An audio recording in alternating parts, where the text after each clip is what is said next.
Lucas 17, y esta historia, si tú lees los evangelios, forma parte de un camino en el que Jesús comienza en un momento de su vida y él afirma su rostro para ir a Jerusalén. Y entonces él tiene un camino muy bonito donde se va a encontrar con muchas personas, va a enseñar muchas cosas. Y la historia de hoy empieza que Jesús, mientras iba yendo a Jerusalén, se encontró con 10 leprosos. Y conocemos un poquito la historia, ahora la vamos a leer. Pero lo que quiero que penséis es, ¿qué está pasando aquí con estos leprosos que fueron sanados? Algunos no quisieron volver, uno volvió, y vamos a leer la historia. Lucas 17. Dice así. Versículo 11. Yendo Jesús a Jerusalén, pasaba entre Samaria y Galilea. Y al entrar en una aldea, le salieron al encuentro 10 hombres leprosos, los cuales se pararon de lejos.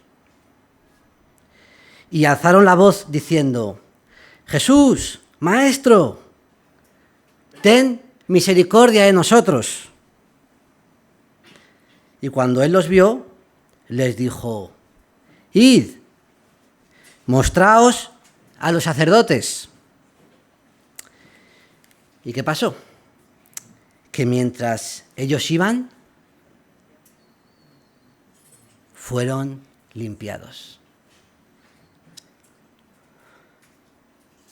Versículo 15.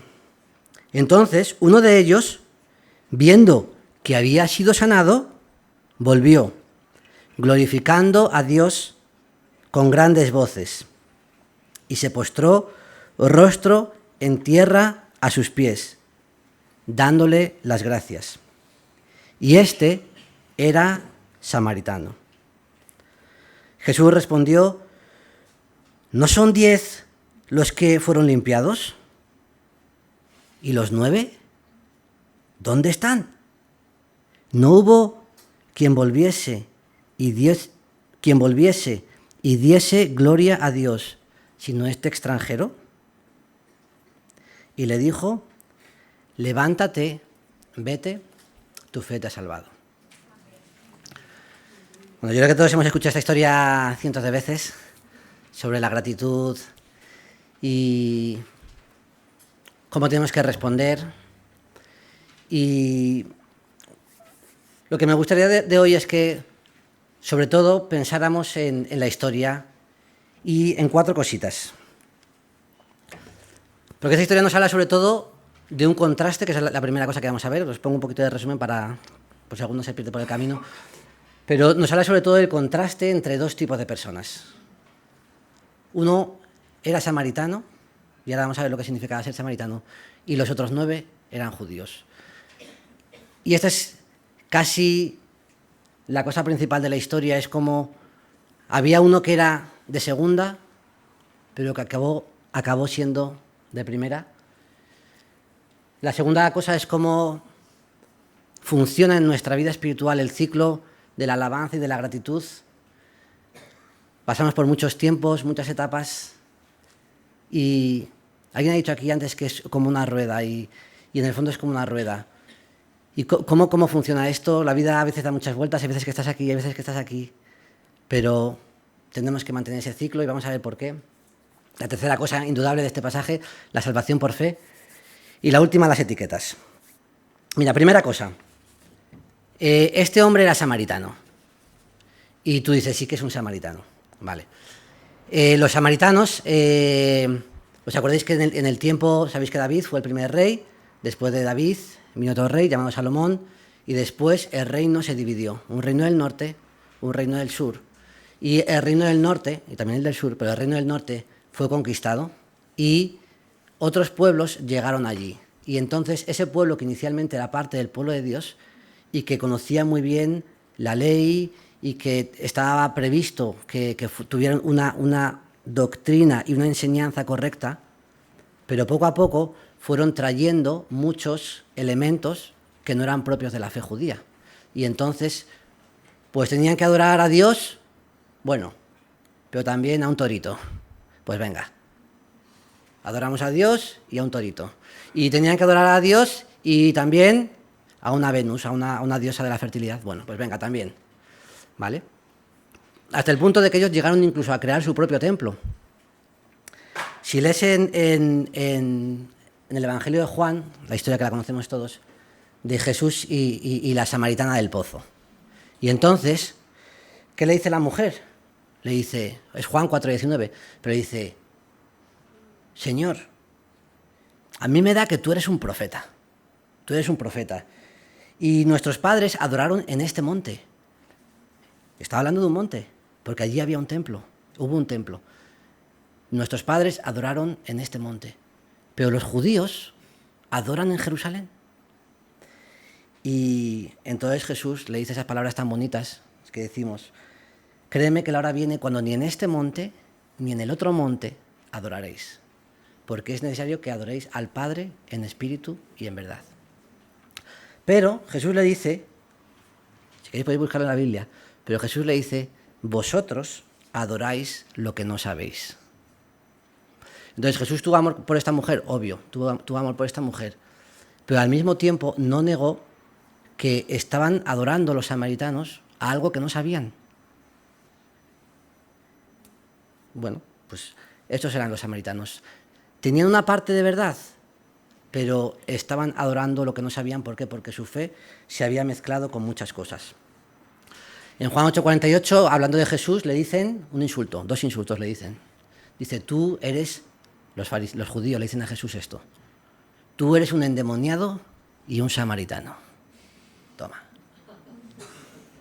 O sea que esto es lo que eran los samaritanos. Ahora, ten en cuenta que este samaritano se fue a vivir con un grupito de judíos. Era un samaritano leproso. Entonces, sabéis que los leprosos no podían hacer vida en sociedad porque contagiaban, tenían que vivir en las afueras, todas esas cosas. Y entonces se juntó con los judíos. Entonces vivían en ese pequeño grupito que se acercaron a Jesús, y eran 9 judíos y un samaritano. Y había uno que era diferente. Los samaritanos, así se los presenta en la Biblia, luego también habla muy bien de ellos, porque sabéis que en esa historia de la samaritana dice que muchos creyeron por la palabra de aquella mujer. Entonces hubo muchos samaritanos que creyeron, y sabéis que en Hechos capítulo 8, cuando Jesús dijo esto, dijo que tenéis que ser testigos en Jerusalén, en Judea y Samaria y hasta el último de la tierra. Entonces hay un capítulo muy bonito donde también los samaritanos conocen al Señor. ¿Estaban equivocados? Sí, pero el Señor tenía un propósito para ellos. ¿Nos acordamos del buen samaritano?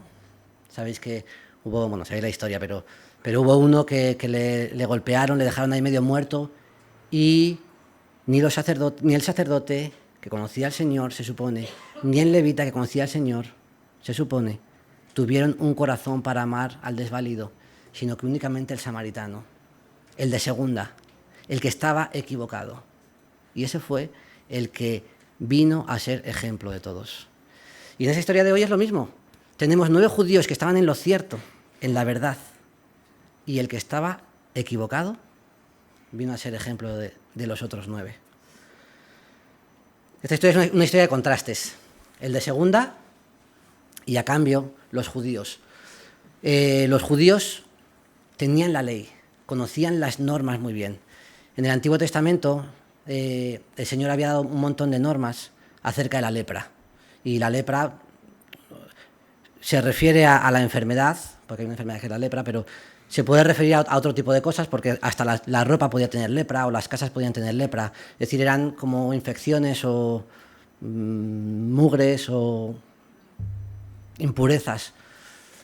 Entonces ellos sabían muy bien la norma, y la norma decía que si tú tenías lepra, tenías que ir delante de los sacerdotes, hasta el punto de que los sacerdotes cumplían una cierta función médica.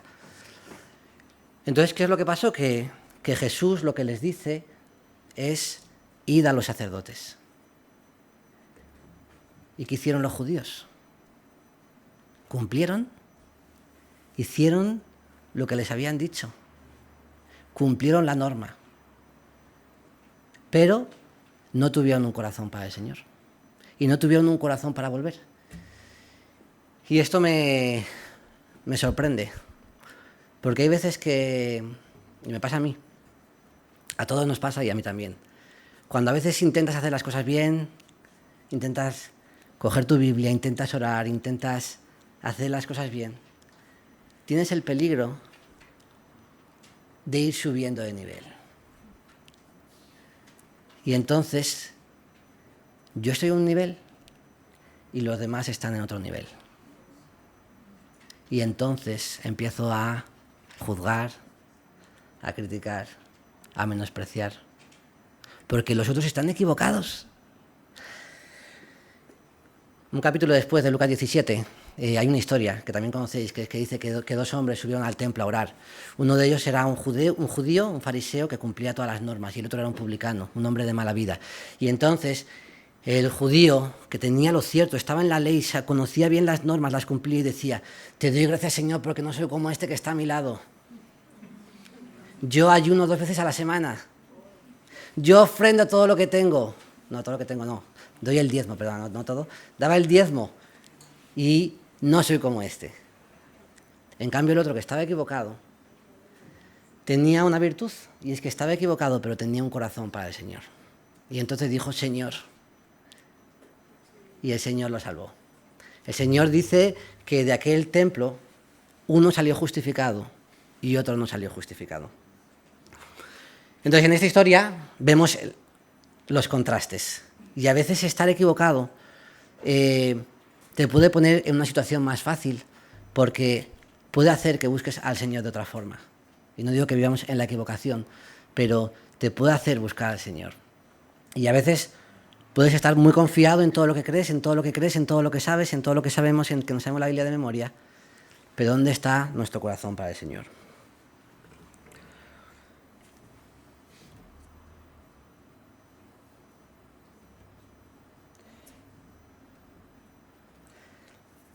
La segunda cosa que quiero pensar es en este ciclo de la alabanza y de la gratitud. Mira, hay una cosa que me fascina también, porque todos pasamos por pruebas, todos. Y el problema es que cuando estás en la prueba, nunca sabes lo que va a pasar después, porque solo vemos nuestra prueba. Y eso es obvio, y es parte de la vida. Pero yo te quiero hacer una pregunta, es ¿qué hubiera pasado si este leproso nunca hubiera llegado a ser leproso? Él hubiera sido un samaritano, tal vez como cualquier otro samaritano, con su trabajo de samaritanos y su vida de samaritanos. ¿Pero qué le pasó? Que se infectó con la lepra. Y entonces tuvo que salir de su vida de samaritano para juntarse a una pequeña comunidad de judíos y empezó a vivir en las afueras. Y claro, no sabemos de lo que hablaban, pero te imaginas el día antes como: ¡guau! Vaya vida. Aquí me duele todo. Es cuando me hace chistes, perdón. Pero bueno, chistes de leprosos, ¿vale? Lo sabéis. Lo sabéis todos. Lo dijeron todo eso. Y entonces estaban un poco como, ¿sabes? Como decaídos, ¿no? ¿Y por qué el Señor me tiene aquí con lepra? ¿Por qué el Señor me tiene aquí con lepra? ¿Y por qué el Señor me ha juntado con estos 9 judíos? ¿Pero qué pasó? Que el día siguiente se encontraron con Jesús y Jesús los sanó. Y los otros 9 sabían muy bien la norma y fueron a cumplir todas las normas. Pero este se encontró con Jesús. Y si no hubiera sido leproso, tal vez nunca le hubiera dicho al Señor: Jesús, Maestro, ten piedad de nosotros, como dijeron los otros. Y a veces no sabemos dónde estamos, no sabemos dónde vamos a estar mañana. Pero yo también quiero traerte una palabra de ánimo y una palabra de visión y de perspectiva. Y es que tal vez hoy tú estás con la lepra y como estos hermanos tienes que decir: Jesús, Maestro, ten piedad de nosotros. Tienes que obedecer lo que el Señor te pone y tienes que tener un corazón para Él.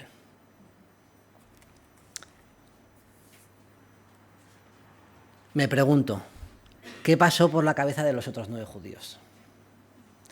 Y si os digo la verdad, he pasado más tiempo del debido pensando opciones. Porque yo digo, a ver, jolín, tú eres leproso, de pronto te sanan, ¿sabes? Y dices, uno empieza a decir, oye, que he sido sanado. Y el otro, ¡ah! Se empiezan a mirar así, ¡guau! Se miran así por dentro también, ¿sabes? Y uno dice, vamos a volver a Jesús, el samaritano, vamos a volver a Jesús. Y los otros, no vamos a volver a Jesús, vamos a cumplir la norma.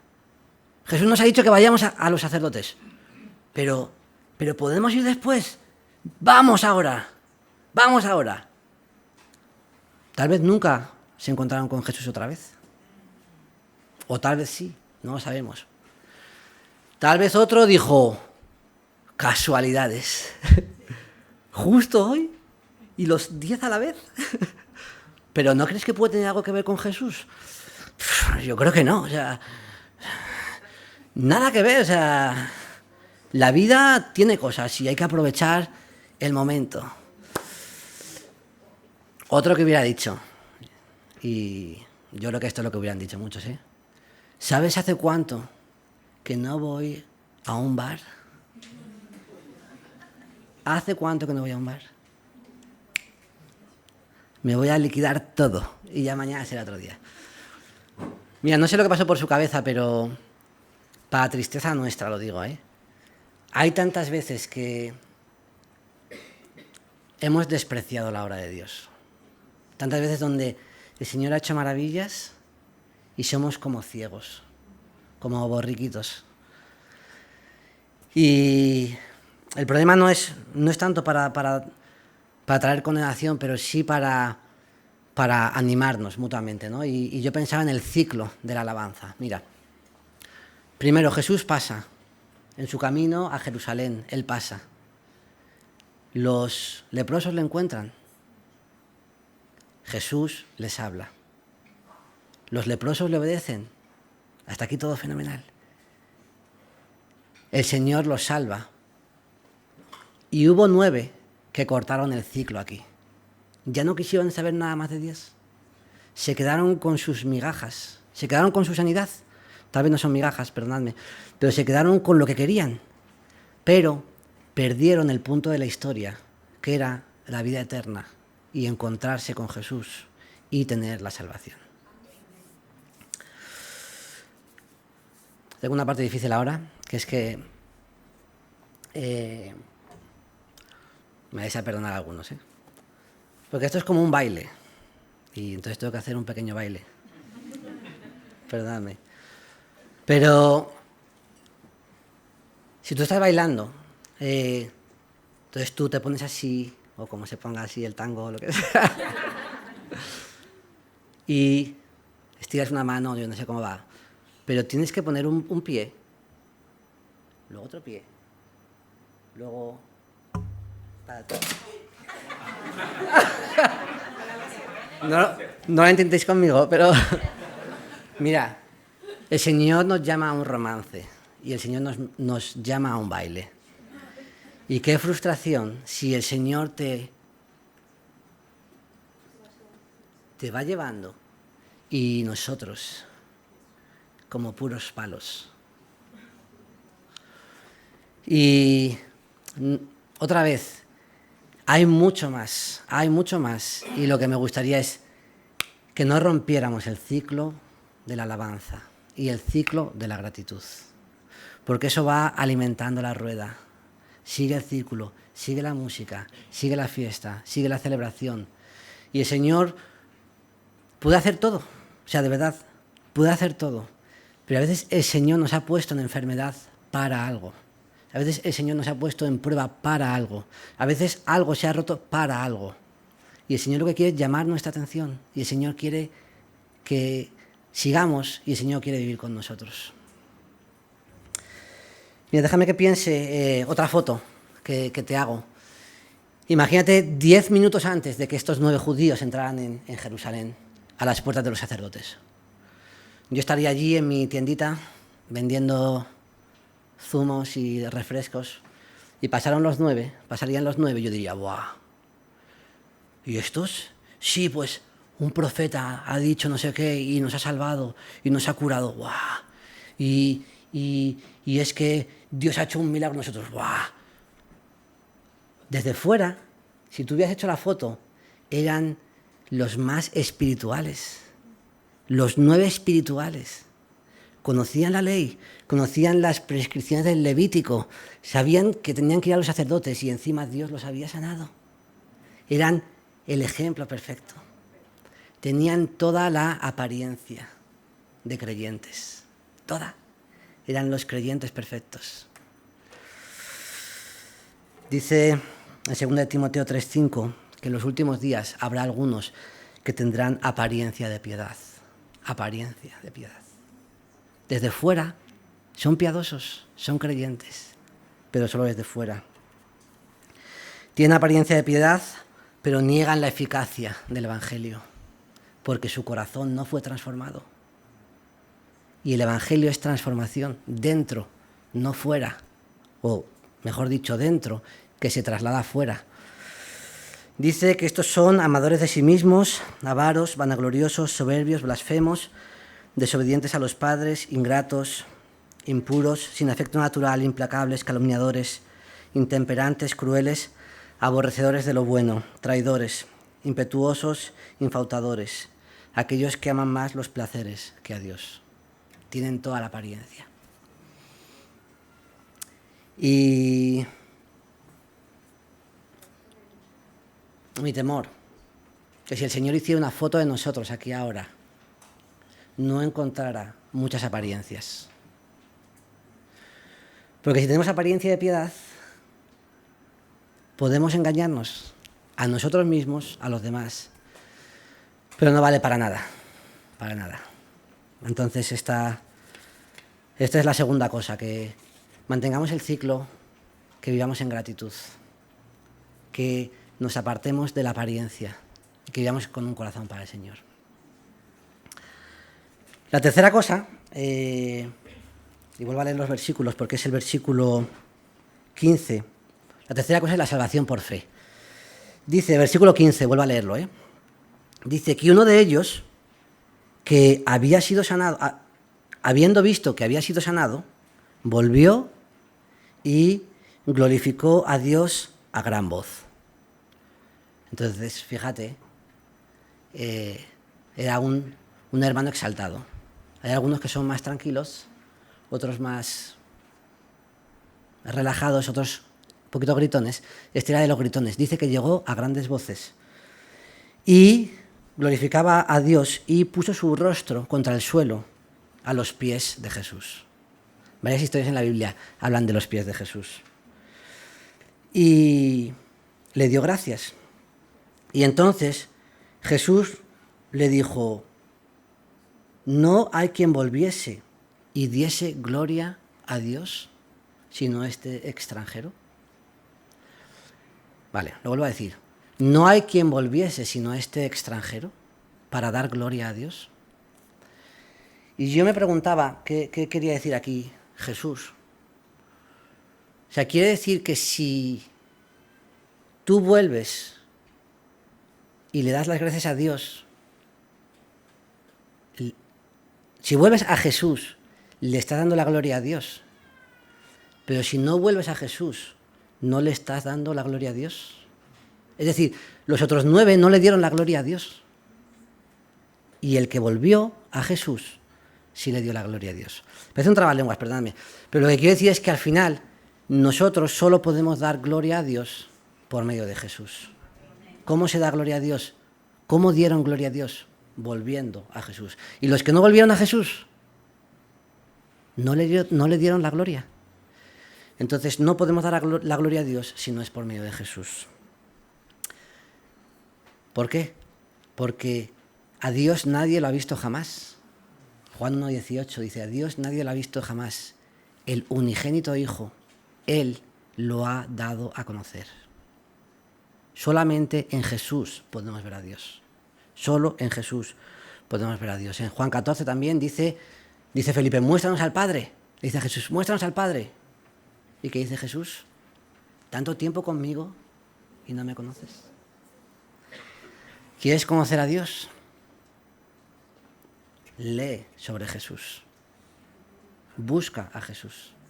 Porque Él es la imagen del Dios invisible, dice el libro de Colosenses. La imagen del Dios invisible. Espera un segundo. Si es invisible, ¿cómo tiene imagen? Es que Jesús es la imagen del Dios invisible. Ese Dios eterno se decantó, se materializó en una persona, Jesús de Nazaret, que vivió entre nosotros. Y por eso solamente le podemos dar gloria a Dios cuando le conocemos. ¿Y cómo podemos conocer a Dios? Por medio de Jesús. No hay otro camino. El versículo 19 dice, Jesús, levántate, vete, tu fe te ha salvado. Y claro, si yo hubiera sido uno de los otros 9 judíos, le hubiera dicho, pero ¿cómo me estás contando esto?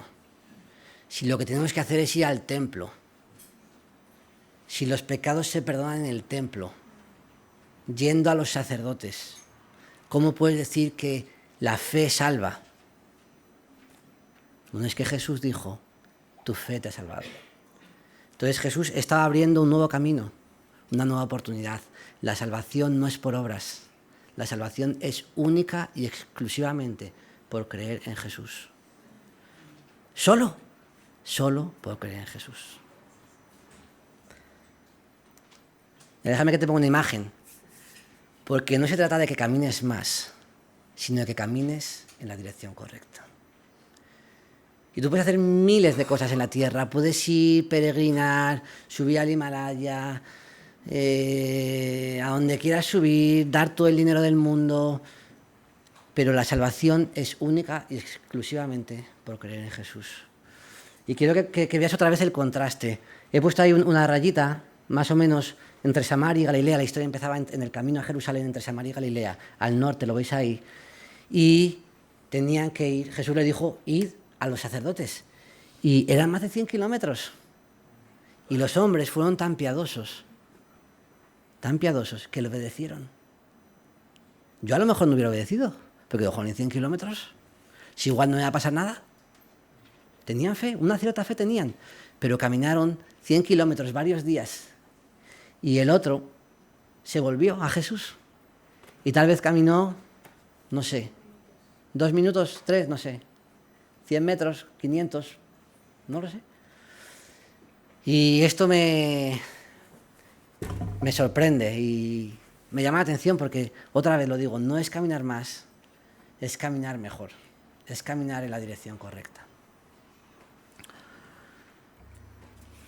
La última cosa en la que quiero que pienses es en la etiqueta. Y en esta historia había un samaritano. Y ese samaritano, no sabemos mucho de él. Y no sabemos si se llevaba bien con los otros 9. Porque aquí algunos dicen, no, eran amigos. Vivían los 10 juntos, los 10 oraron juntos y los 10 se fueron juntos. Pero yo me pregunto cómo fue ese momento donde él fue sanado y no fue capaz de convencer a los otros 9. Y si tú estás en un grupo y hay un momento donde el grupo se divide, no sé si había mucho feeling, pero bueno, lo que tal vez me temo es que le dijeron, ya estás otra vez con tus tonterías, que nosotros tenemos la verdad, que la salvación viene de los judíos, no de los samaritanos. Vamos a Jerusalén, olvídate de todo. Y el otro peleando. Y el samaritano, al final de cuentas, creo que tenía varias etiquetas. Y ahora vamos a hacer una pequeña dinámica de etiquetas, pero déjame que te diga, porque he pensado en 3 etiquetas de samaritano. Entonces las he traído aquí escritas. La primera es que el samaritano estaba equivocado. Y eso es lo que hemos visto, porque el mismo Jesús le dijo que estaba equivocado, que la salvación no venía de los samaritanos, sino de los judíos. Estaba equivocado. Pensaría en otra etiqueta que habla de familia. Y esto no tiene nada que ver con los samaritanos, pero piensa qué duro para una persona ser desplazada por su propia familia. Eso es fuerte, ¿eh? Y tal vez tú sigues orando, pero tal vez a veces se te viene a la cabeza, es que no puedo ver a mi familia. Es que mi familia no quiere verme. Es que me maltrataron, los maltraté, no nos entendemos. Y lo que quiero decir es que todas esas etiquetas a veces nos limitan y nos impiden vivir la vida feliz. Y la última etiqueta que tenía puesto era la de diferente. Porque pienso en esa imagen donde este samaritano no fue el mejor evangelista. Volved, vamos a Jesús. Nadie le hizo caso. Y tal vez le volvieron a decir, tú eres diferente, no eres de los nuestros. Pero la historia es muy bonita, porque a pesar de sus etiquetas, el samaritano pudo volver a Jesús. Mira, déjame que te diga 3 cositas sobre las etiquetas. La etiqueta tiene un poder sobre nuestra vida y la etiqueta nos condena a menudo. No nos debe limitar, pero a menudo la etiqueta nos condena. Mira, 3 elementos de las etiquetas. Lo primero, y esto es terrorífico. ¿Por qué? Porque la etiqueta siempre tiene algo de verdad. Siempre tiene algo de verdad. Siempre tiene algo de verdad. Entonces, mira, yo no soy un fracasado. Joder, pero las últimas veces he fracasado. Y yo soy muy simpático, pero nadie quiere hablar conmigo. Y es el chico más guapo, pero solo lo piensa él. Las etiquetas siempre tienen algo de verdad. Y eso es lo que es terrorífico. Porque entonces esa realidad, que no quiere decir que sea todo, pero es como un pozo de café. Un pozo de café no es un café, pero tiene algo de café. Huele un poco a café. Y esa realidad, y ese es el segundo ingrediente, nosotros le añadimos algo, la interpretamos, le damos una determinada calificación, una determinada trascendencia. Y la tercera cosa es que esa etiqueta es usada a veces en el día malo. Y la Biblia habla del día malo, un día de prueba. Y tal vez hoy no es un día de prueba, pero tal vez la semana que viene lo es. O tal vez lo fue la semana pasada, o tal vez será dentro de un año. Y entonces tu etiqueta, que ya la habías cortado, la habías roto, te habías olvidado de ella, la etiqueta vuelve. Porque la etiqueta está ahí. Entonces, dice la Biblia que el acusador de los hermanos, el diablo, el maligno, nos lanza dardos con esos pensamientos, con esas etiquetas. ¿Y nosotros qué tenemos que hacer? ¿Qué dice el libro de Efesios? Dice coger el escudo de la fe. Entonces, ¿cuál es la fe? Que nosotros creemos en Jesús. Creemos que hay una cierta realidad. La hay. ¿He cometido pecado? He cometido pecado. Pero el Señor me ha perdonado. ¿He fracasado? He fracasado. Pero el Señor me sigue amando.